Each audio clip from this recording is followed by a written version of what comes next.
नमस्कार, बहुत बहुत स्वागत है आप सभी का द प्रिंट लाइन्स में। चलिए नजर डालते हैं आज की 5 बड़ी खबरों पर।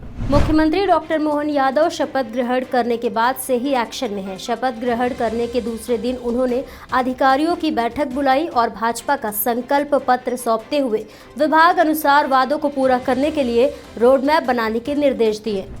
राजस्थान के डिप्टी सीएम प्रेमचंद्र बैरवा ने अपना पद संभाल लिया है और इसके साथ ही उन्होंने गहलोत सरकार को निशाने पर लिया है।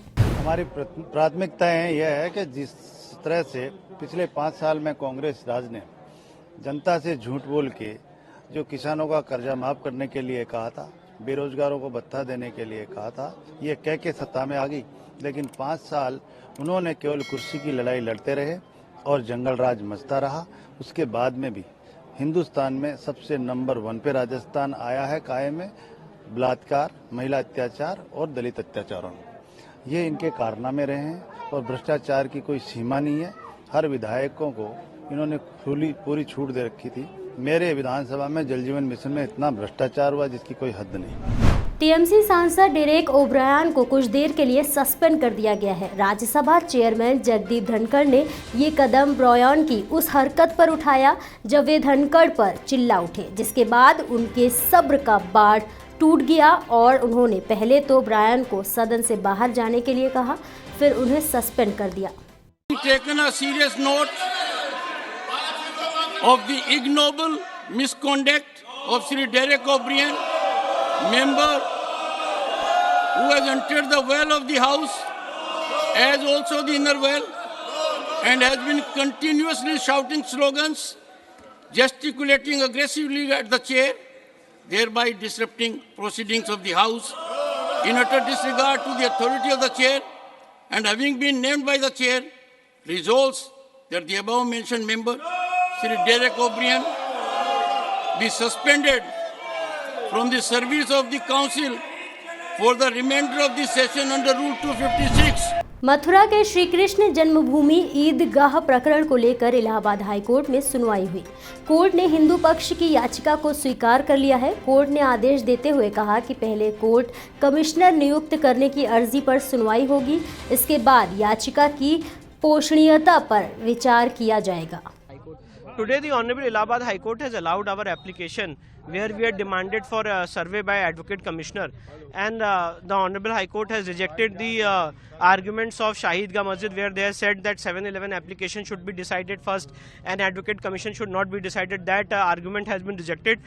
The court has in principle agreed with our demand that Advocate Commissioner must be issued. Who will be the Advocate Commissioner, whether it will be a 3-member panel, what will be the timing of Advocate Commissioner, what will be the modalities, all these things will be decided on 18th December.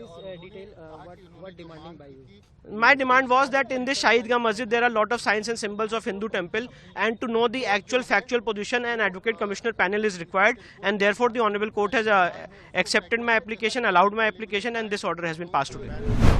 Mathura के विवादित परिसर श्री कृष्ण जन्मभूमि शाही ईदगाह मामले में सर्वे के लिए court commissioner नियुक्त करने की अर्जी पर इलाहाबाद हाई कोर्ट का फैसला आ गया है। इस मामले पर श्री कृष्ण जन्मभूमि सर्वे पर अयोध्या राम मंदिर के पुजारी आचार्य सत्येंद्र दास ने क्या कुछ कहा, आइए सुनते हैं। हाँ, बहुत अच्छी बात है, फैसला आएगा क्योंकि सर्वे ही महत्वपूर्ण है। जैसे ज्ञान वापी का सर्वे हुआ वैसे राम जन्मभूमि का सर्वे हुआ। इनके सर्वे में ही स्पष्ट हुआ कि यहाँ मंदिर है और मंदिर के स्थान पर मस्जिद बनी या जो कुछ बना, उसी प्रकार के शाही इमाम भगवान कृष्ण के उत्सव पर है। और इस पर जब सर्वे का आदेश हो जाएगा और सर्वे शुरू हो जाएगा तब यह पता चलेगा कि हाँ यहाँ क्या है, क्या स्थिति है। उसको जानने के लिए यह सर्वे बहुत ज़रूरी है क्योंकि सर्वे में सब तथ्य जितने हैं वो पता चल जाते हैं। इसलिए कोर्ट को जो आज आदेश देना है और उसी आदेश पर सर्वे प्रारंभ होगा और उसी सर्वे में स्पष्ट हो जाएगा कि ईदगाह है कि कृष्ण की जन्मभूमि है। और ऐसा स्पष्ट होने पर तो कोर्ट को सुगमता हो जाएगी कि आगे उसका सर्वे को देखने के बाद निर्णय हो जाएगा कि हाँ यही ईदगाह है या मंदिर है। इसलिए यह सर्वे जो कोर्ट ने सर्वे के लिए कहा है और आज यदि सर्वे हो जाता है, सर्वे का आदेश, तो उसके बाद सर्वे होगा, सर्वे के बाद में वो निर्णय होगा। ऐसी ही और भी अहम खबरों को देखने के लिए जुड़े रहिए द प्रिंट लाइन्स के साथ।